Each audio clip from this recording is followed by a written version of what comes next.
කවුරුත් මට ඩ්‍රයිවර් කෙනෙකුට සර් කියන්න අවශ්‍ය නැහැ. තේරුණාද? මේ ලැජ්ජාව මට නෙමෙයි මෙන්න මුන්ට.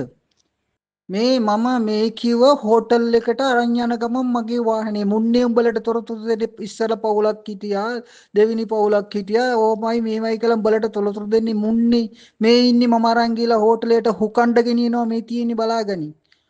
හරිද? මගේ කට මෙතනින් මම બ્લોක් කරලා තියෙන්නේ තොපේ ඔයිස් මට අහන්න බෑ අහා ඉන්න වෙලාවක් නැහැ. මොකද දන්නවද? මට වැඩ තියෙනවා. ඒකයි මගේ කට අවුස්ස ගන්න එපා. මොකද දන්නවද? මම දැන් පොන්නේව ගහන්නේ නැහැ. මම හොඳ ගෑනුන්ට හුකන්නේ. ඇහුණද උඹට? උඹටයි කියන්නේ. මොකද උඹලා පාඩුවේ වැඩ කරගෙන ඵලයල් අන්තර්ජාලයේ. මොකද මගේ කට අවුස්ස ගත්තොත් මේ සේරම දානවා කෙලින්ම සෝෂල් මීඩියා හරහා උඹලගේත් එක්ක. මොකද හැමෝගෙම හුකපු වීඩියෝ මල් ළඟ තියෙනවා. මේ තියෙන්නේ ෆොටෝ වීඩියෝ තව ගත්තේ නැහැ. වීඩියෝත් මම උඹලට දාන්නම් හුකන ඒවා.